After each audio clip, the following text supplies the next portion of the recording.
Good day, everyone.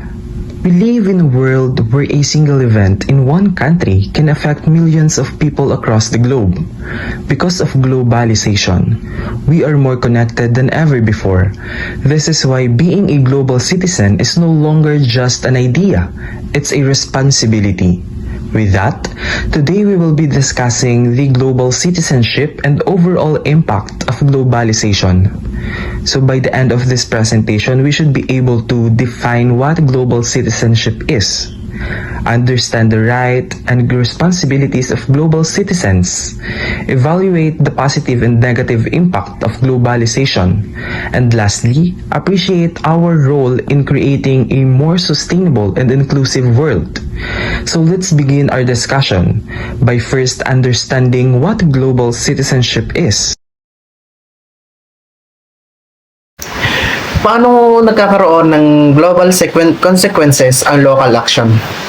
Sapagkat may mga pangyayaring nangyayari sa ibang bansa na maaari ding makaapekto sa ibang bansa.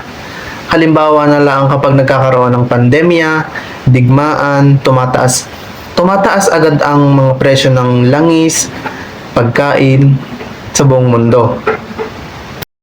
Introduction. Globalization has brought people and nations closer together, creating what many scholars describe a global village. Through advance in communication, transportation, information, and technology, individuals are increasingly aware that local action often have global consequences. Ang globalization daw ay napapalapit sa tao at bansa sa pamamagitan ng teknolohiya, komunikasyon, transportasyon. Dahil dito mas pabilis ang pagpapalitan ng impormasyon, produkto at serbisyo. Ngunit sa mga pangyayari sa isang lugar ay maaari ring makaapekto sa buong mundo. Halimbawa na lang sa komunikasyon, gumagamit na tayo ng tinatawag na Messenger, Facebook at iba pang apps na pwede natin gamitin upang makapag-usap sa mga taga-ibang bansa sa loob lamang ng ilang segundo. Sa transportasyon naman ay mas mabilis na makakabiyahe papuntang ibang bansa gamit ang eroplano para sa trabaho, pag-aaral at para sa pagbabakasyon. Sa teknolohiya naman ay nakapag-order na tayo ng produkto galing sa ibang bansa tulad ng sa online shopping, katulad ng tinatawag natin sa online shopping na TikTok, Shopee, Lazada. LISA 2023 Global Citizenship refers to the idea that individuals belong not only their nation but also to a broader global community. According to LISA 2023, global citizenship refers to the idea that individuals belong not only to their nation but also to a broader global community. Global citizens recognize their shared responsibility toward humanity and the environment while respecting cultural diversity and promoting social justice. Ang global citizenship ay ang paniniwala na ang isang tao hindi lamang kabilang sa kanyang sariling bansa, kundi bahagi din ito ng pandaigdigang komunidad. Ayon kay LISA 2023, ang isang global citizenship ay may kamalayan na ang kanyang kilos ay maaaring makaapekto hindi lamang sa kanyang bansa kundi pati sa buong mundo. Sa madaling salita, ang global citizenship ay responsableng mamamayan ng buong mundo, hindi lamang sa sariling bansa. Halimbawa na lang sa Pilipinas, maraming mga Pilipino ang tumutulong sa mga international relief operation kapag may kalamidad sa ibang bansa. Similarly, the United Nations defines global citizenship as a framework for social, political, environmental, and economic action to local nation. In global levels, it encourages individuals to participate actively in addressing issues that affects communities worldwide. Ayon sa United Nations, ang global citizenship ay hindi lamang tungkol sa pagiging mamamayan ng isang bansa. Ito ay tungkol sa pagiging aktibo, kalahok sa pagligtas ng mga suliranin, panlipunan, pampolitika, pangkapaligiran at pang-ekonomiya, hindi lang sa sariling komunidad kundi maging sa buong mundo. Ang ibig sabihin ay hinihikayat ang bawat tao na maging responsable at makiisa sa mga gawaing makakatulong sa lipunan. Halimbawa na lang sa pagtulong sa mga nasalanta ng bagyo o lindol sa Pilipinas at sa ibang bansa. Sa political naman ay ang pakikilahok sa malinis at mapayapang halalan at pagrespeto sa karapatang pantao. Sa environment naman ay yung mga pagtatanim ng mga puno, pagre-recycle at pagbabawas ng paggagamit ng plastic. Sa economic naman ay yung pagsuporta sa mga local na produkto at responsableng mamimili. The United Nations further emphasize global citizenship through Sustainable Development Goal Quality Education, particularly Target 4.7, which promote education for sustainable development, human rights, and cultural diversity and global citizenship. Ang United Nations ay naniniwala na ang bawat tao ay may pananagutan sa pagbuo ng isang mas payapa, makatarungan at mas maunlad na mundo. Sa pamamagitan ng edukasyon, natututo tayong pangalagaan ng kalikasan, igalang ang karapatang pantao, pahalagahan ng iba't ibang kultura, at maging responsableng global citizens. Halimbawa na lang sa sustainable development, may mga paaralan na nagtuturo ng waste segregation at tree planting. Sa human rights naman ay yung paggalang sa karapatan ng lahat, anuman ang kasarian, relihiyon o anuman yung lahi.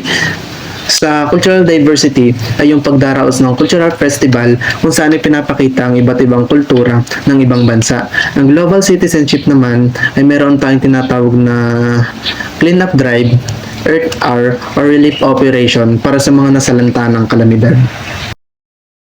Bakit nga ba tinatawag na global village ang mundo? Bakit nga ba? Kasi dahil sa sa internet, sa social media ay mas mabilis ang transportasyon at mas mabilis makipag-ugnayan sa mga tao kahit magkakalayo tayo ng lugar, kahit magkakalayo ng bansa. Halimbawa sa pag nakikipag-video call, mas mabilis na pakikipag-usap kapag nasa ibang bansa.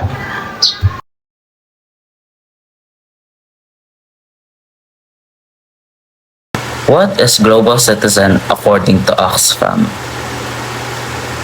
A person who understands global issues, respects diversity, and helps make this world better.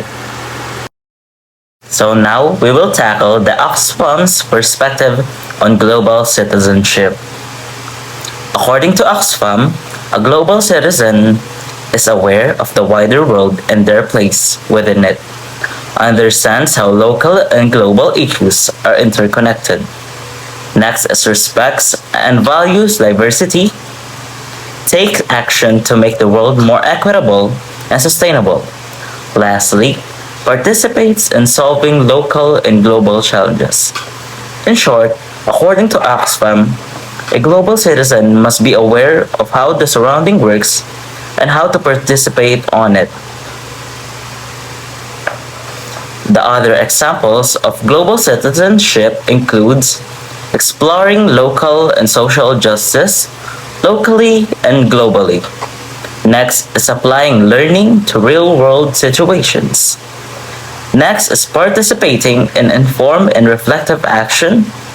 And lastly, working collaboratively to address global concerns. So, the few examples of how a global citizenship must be is to participate to not just local but also global issues. What is one example of global citizenship? Answer: working together with others to solve local and global problems.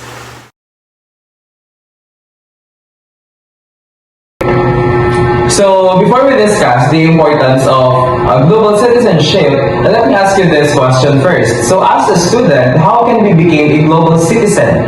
Because for me, I think I can become a global citizen by respecting others' opinion, beliefs, and religion, and also by protecting our environment, by staying aware about global issues, and engaging in community activities, and also by promoting equality and fairness in my daily life.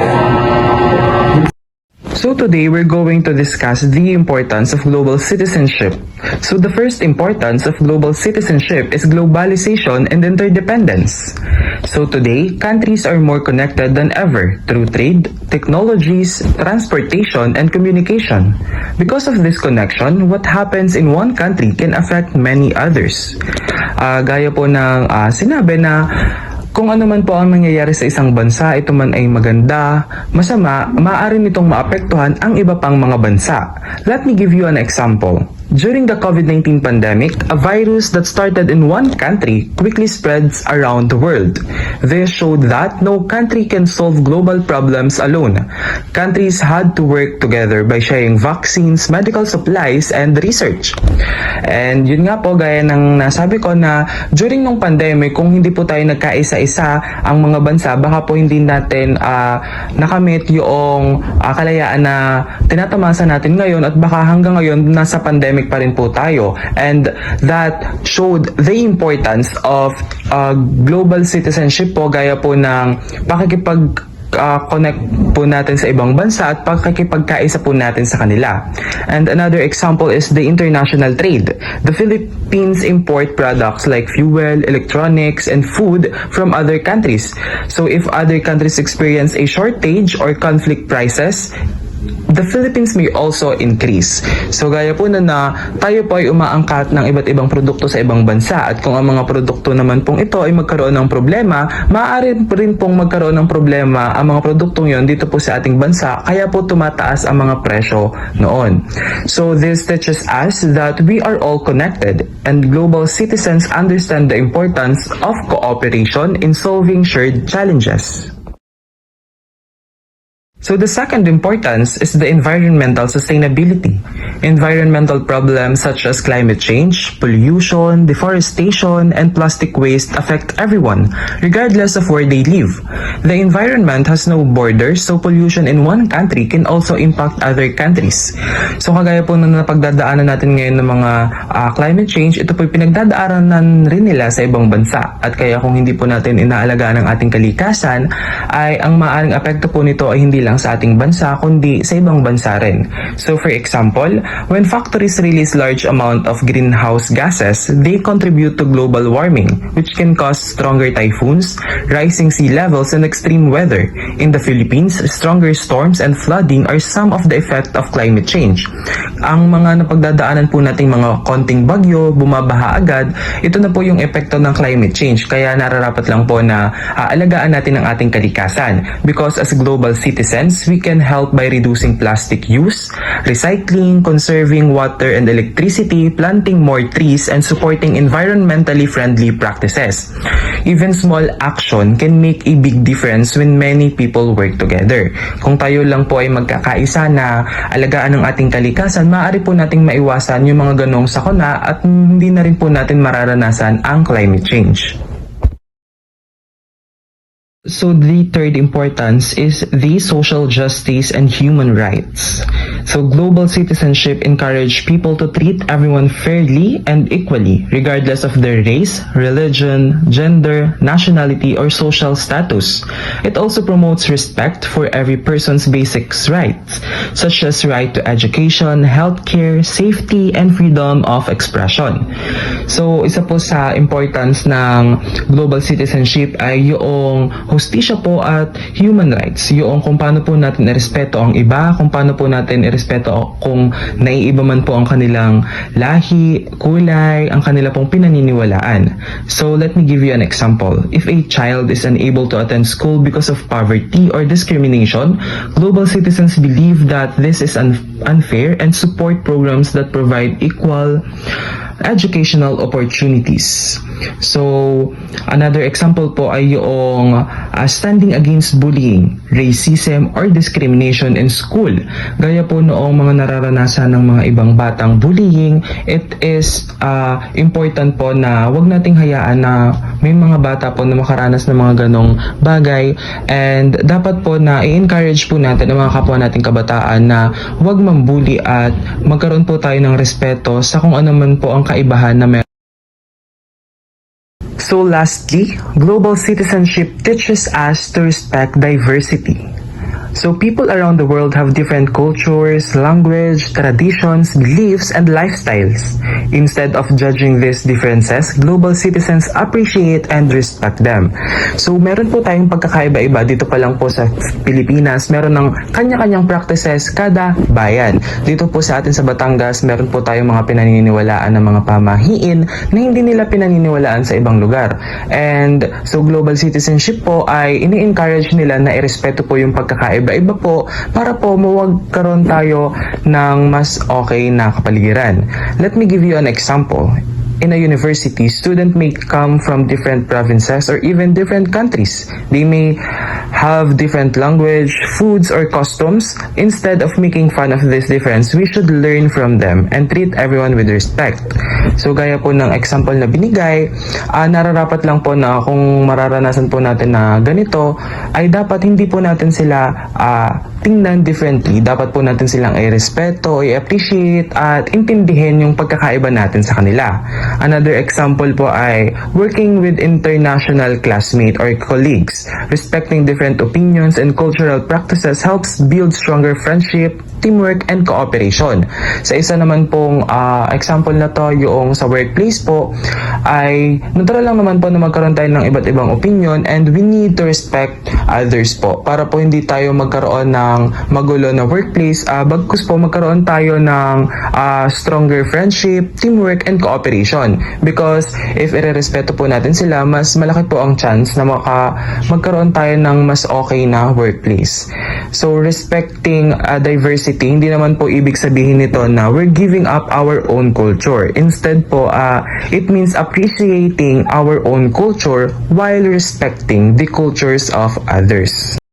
So now that we are done discussing the importance of global citizenship, let me ask you kung ano po yung bagay na natutunan nyo or yung tumatak po sa inyo while nagdi-discuss po tayo. Because for me, ang tumatak po sa akin ay global citizenship is very important po dahil it helps us na maintindihan na nakatira po tayo sa isang interconnected world, na it also encourage us to cooperate with others, protect the environment, uphold human rights, and respect cultural diversity. At magagawa po natin yung mga bagay na na-discuss natin if ipapractice po natin ito sa ating pang-araw-araw. Kaya na lamang po ng gaya po ng una nating diniscuss na globalization and interdependence. Ito po yung pagkakaroon po natin ng teamwork po sa iba na matuto po tayo na makipagkaisa sa kanila. And next po is the environmental sustainability. I-practice na po natin na alagaan ng ating kalikasan kasi pag ito po yung nasira, wala na po tayong aasahan na kalikasang iba. So we need to protect our environment. Next naman po ay yung social justice and human rights. Lagi po nating isipin na maging patas tayo sa lahat ng bagay. And lastly po yung respect for diversity. Matuto po natin na respetuhin po yung pagkakaiba-iba natin sa mga nakakasalumuhan natin dahil nararapat lang po at mas makakamit po natin ang isang matahimik na kapaligiran kung marunong po tayong rumespeto sa ating kapwa.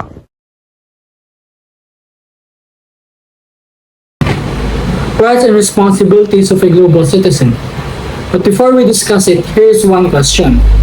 Why is it important for a global citizens to balance their rights with their responsibilities? What could happen if people only focus on their rights and ignore their responsibilities? For me, a global citizen should enjoy their rights while also fulfilling their duties. We know that the two need to work together for us to have a peaceful, globalized world. I also think that it is unfair that people have all these privileges or rights without doing something in return. It's only right that us, the citizen, should fulfill our roles in the community. In addition, we know that everything will be in chaos if there are no rules or limits. And these responsibilities aren't even limits. These are just things that we need to do as a part of a community. If people only demand for their rights without respecting others or contributing to the society, it can lead to conflict, inequality, and lack of cooperation. So in the end, I believe that both are necessary for us to promote peace and growth across borders. What is a global citizen? Tayo bilang mga tao sa mundo ay mga global citizen. Ang global citizen ay isang tao na hindi lamang iniisip ang sarili o ang sariling bansa, kung hindi iniisip din kung paano makakaapekto ang kanyang mga kilos sa ibang tao at sa buong mundo. Lalo na ngayon that we are in a globalized world, everything is interconnected. One action could make a big impact on multiple countries, on different peoples. So bilang mga global citizens, we should always think first before we do something. Global citizens possess fundamental rights that enable them to participate meaningfully in society. So ayun na, bilang mga global citizen, meron tayong mga rights na tinatamasa. And here are the following. Right to education. Access to quality education that promotes awareness of global issues. Lahat ng tao ay may karapatang makapag-aral at lahat tayo ay dapat merong access sa education. Dahil ang edukasyon ang nagbibigay sa atin ng kaalaman at kakayang makilahok sa lipunan. For example, here in the Philippines, mayroon tayong free tuition law sa mga universities at colleges. At dahil dito, maraming estudyante na nakakapagpatuloy sa kanilang pag-aaral kahit limitado ang kailang budget o kahit wala silang pang tuition. Second, freedom of expression and belief. The right to express opinions, beliefs, and identities. It is the ability to express ourselves, freedom of speech, basic human rights. Ngayon that we are in the era of technology and social media, maraming ways ng mga tao to express their beliefs or opinions. Within just one click, makakapag-post na agad tayo ng ating thoughts. Within just one click, one comment, or one send.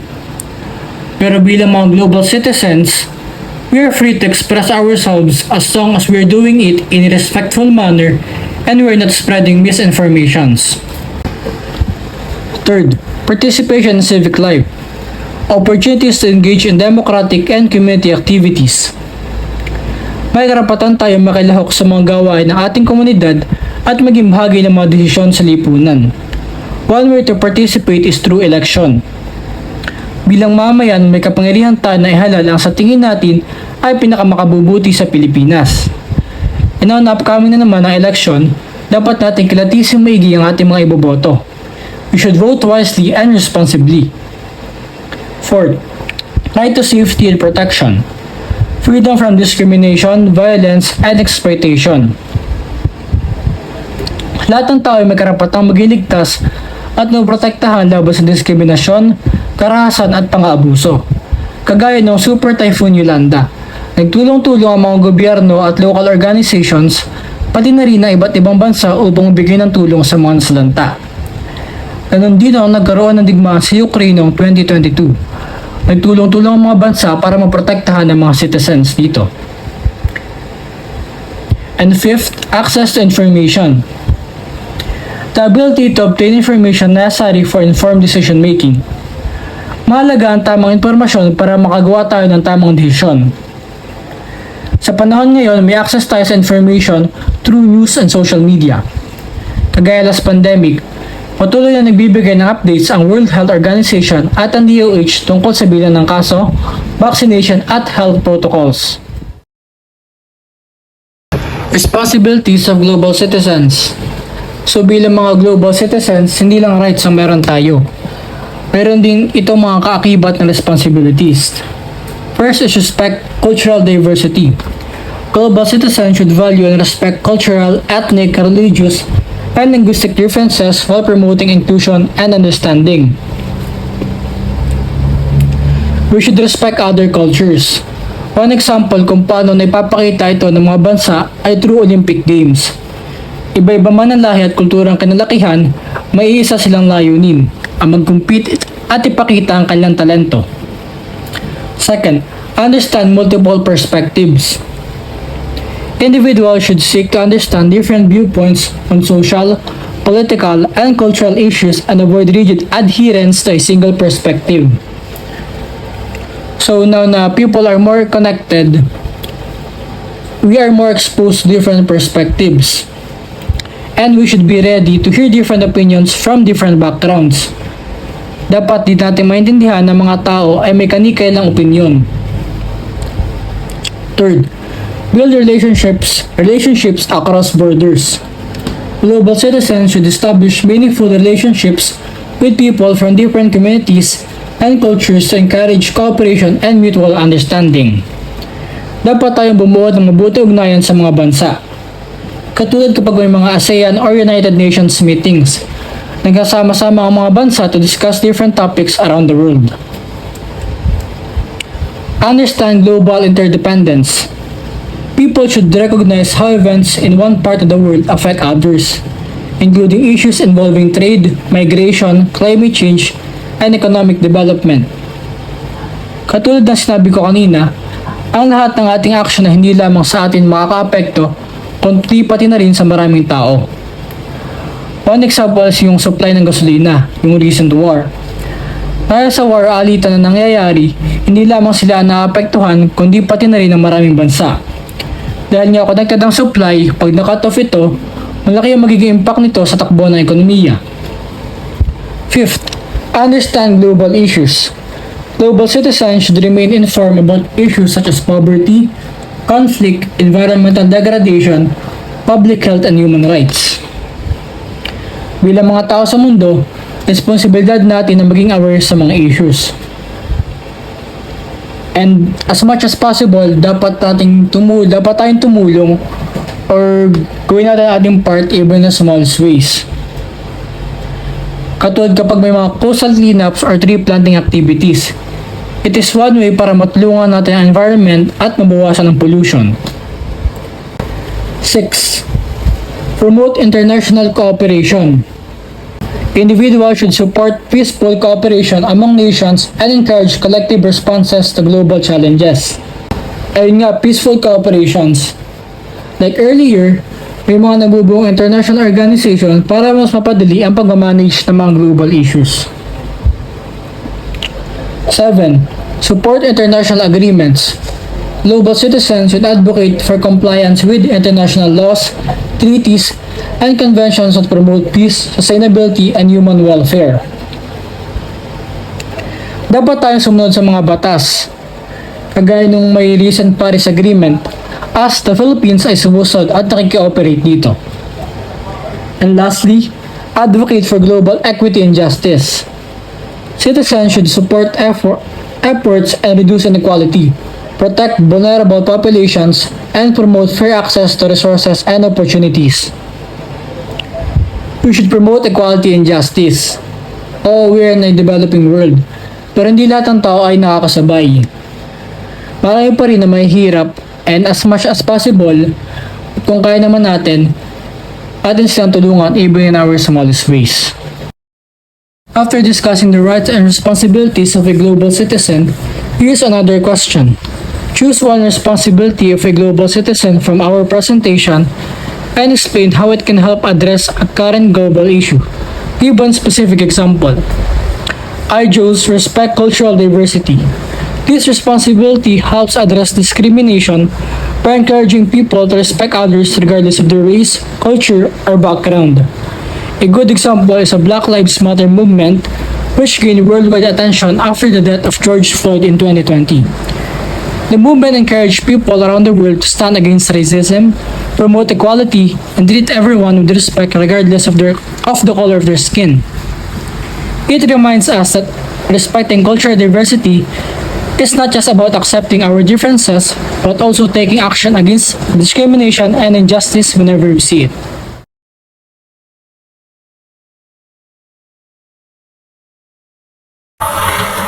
How does globalization contribute to economic growth, and what are two examples of benefits to business or workers? Globalization contributes to economic growth by expanding international trade, investment, and production. It creates more jobs opportunities through foreign investment and outsourcing, and it gives businesses access to larger international markets, allowing them to sell more products and increases profits. Overall impact of globalization. Globalization has produced significant transformation in economic, political, social, cultural, and environmental life. While globalization has created opportunities for growth and cooperation, it inequalities, and new challenges. Understanding both its benefits and drawbacks allows individual to evaluate globalization more critically. Ang globalization ay nagdudulot ng maraming pagbabago sa ekonomiya, politika, lipunan, at kultura at kalikasan. Meron itong magandang epekto tulad ng maraming oportunidad at kooperasyon, pero hindi pa rin magandang epekto tulad ng inequality at iba pang hamon, kaya mahalagang maintindihan ang parehong benefits and drawbacks nito.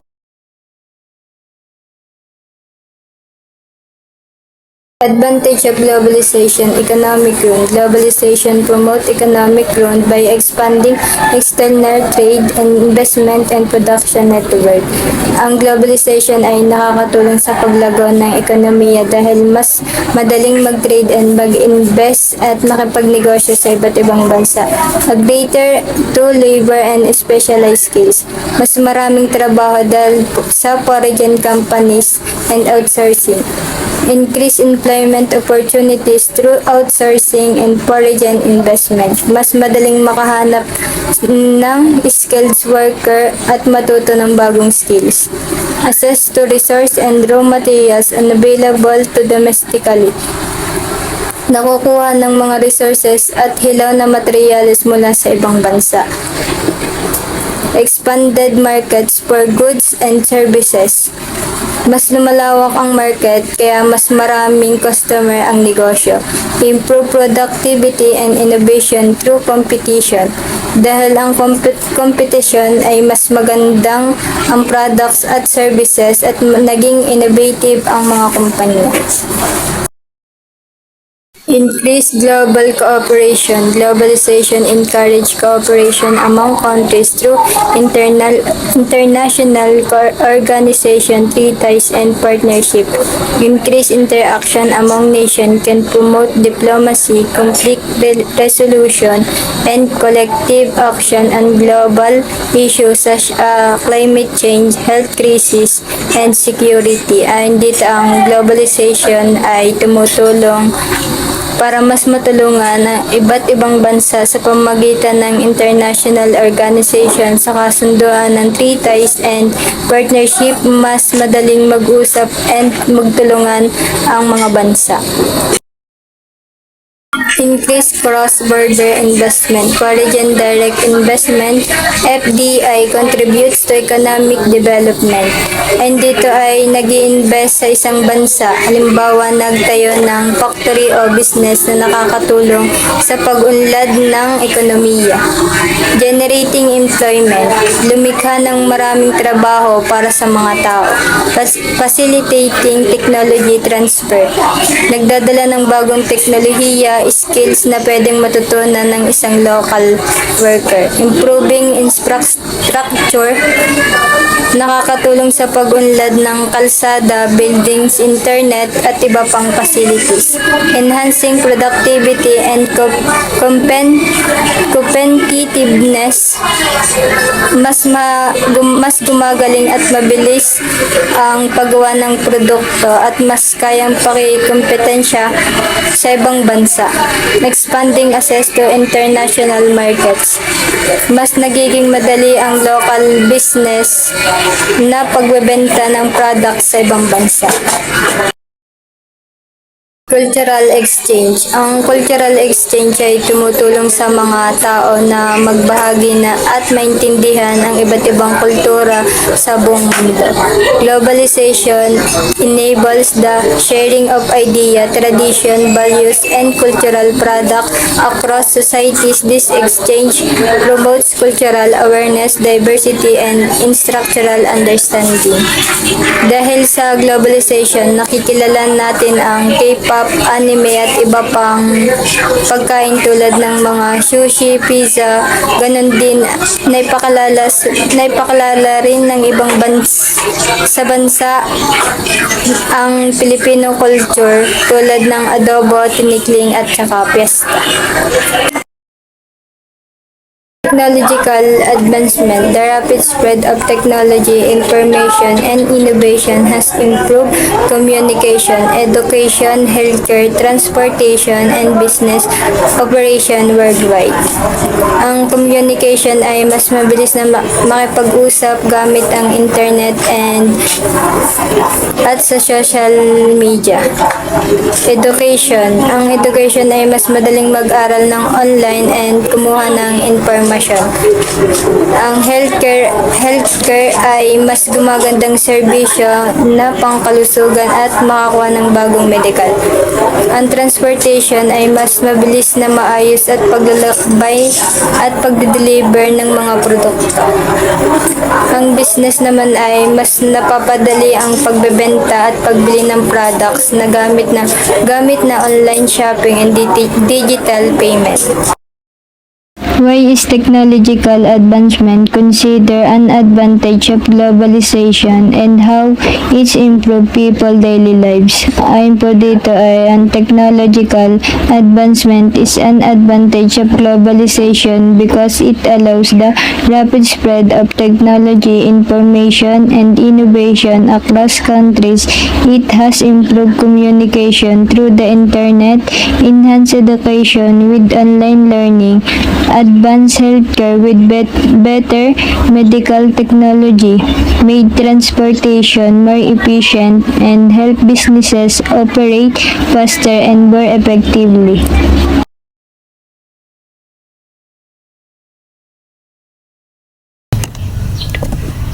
Ano ang pinakamalaking disadvantage ng globalization sa Pilipinas ngayon?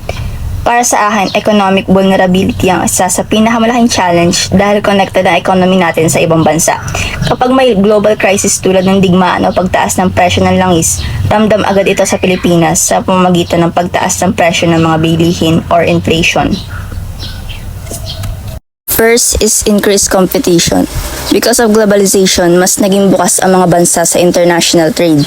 Ibig sabihin, mas maraming foreign companies ang nakakapasok sa local market, kaya mas marami ring pagpipilian ang mga consumers. Maganda ito para sa atin bilang mga buyers dahil mas marami tayong choices at kadalasan ay mas competitive ang presyo.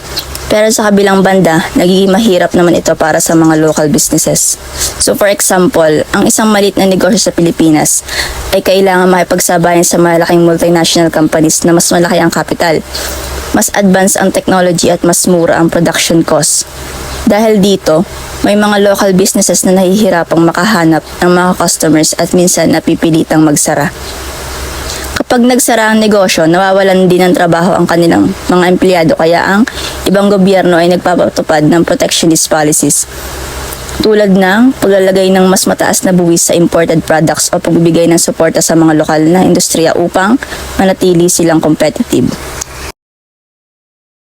So next ay disproportionate growth of inequality. Bagamat nakakatulong ang globalization sa paglago ng ekonomiya, hindi naman lahat ay pantay-pantay ang nakikinabang.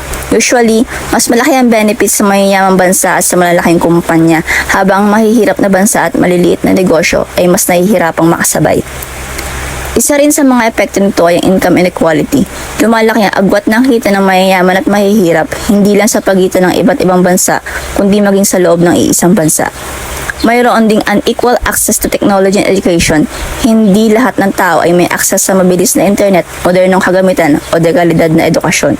Dahil dito, may mga taong nahuhuli sa mga opportunities dala ng digital economy.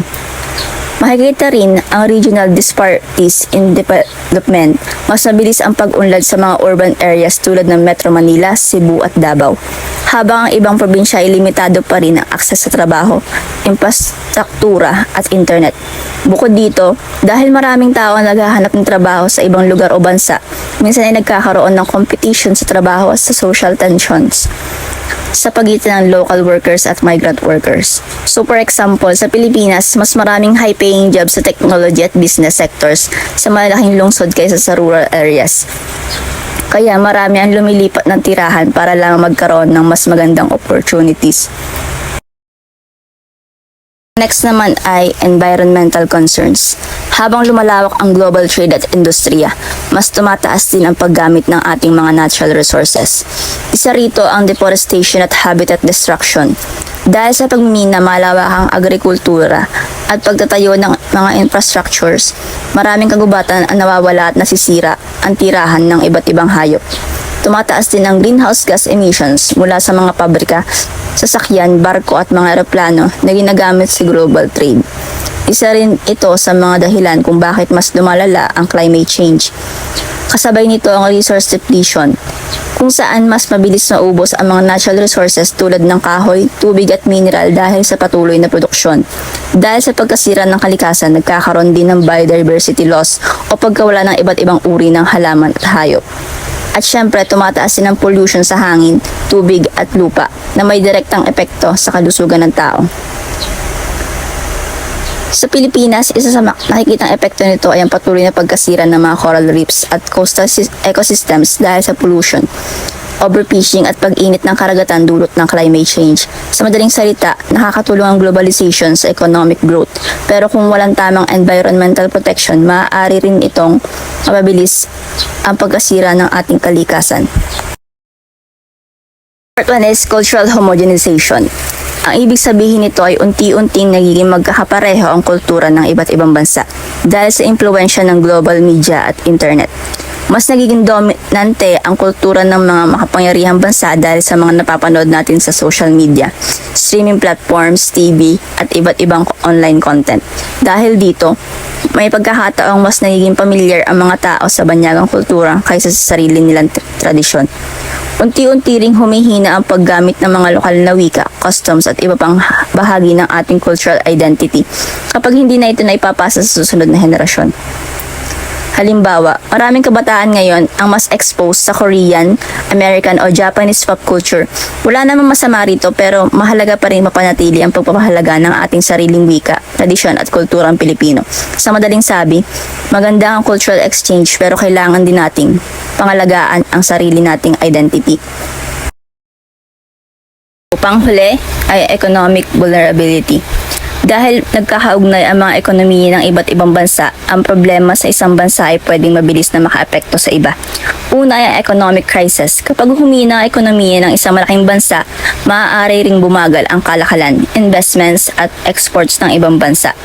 So example, noong 2025, nang bumagal ang ekonomiya ng China, naapektuhan ng ilang bansang may malakas na trade relationship dito, kabilang ang Pilipinas, lalo na sa exports at turismo. Pangalawa yung supply chain disruptions.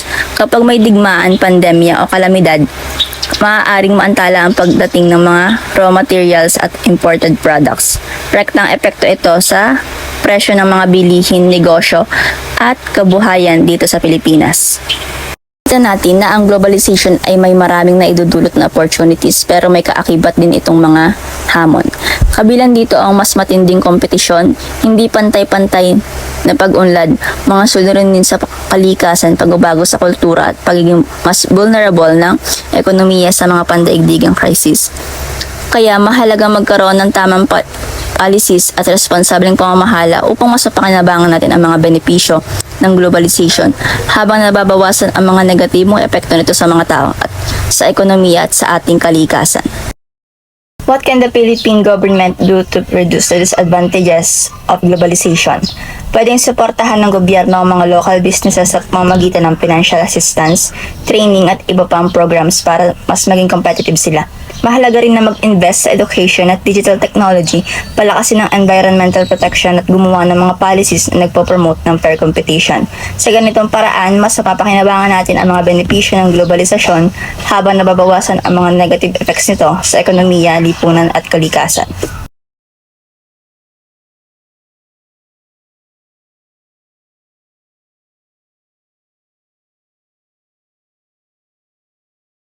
Overall assessments of globalization is neither entirely beneficial, not entirely harmful. Its outcomes depends on how governments, institutions, businesses, and individuals manage its opportunities and challenges. Positive outcomes include economic growth, technological innovation, expanded communication, increased cooperation, and cultural exchange. Para naman sa challenges include inequality, environmental degradation, cultural homogenization, labor displacement, and economic vulnerability.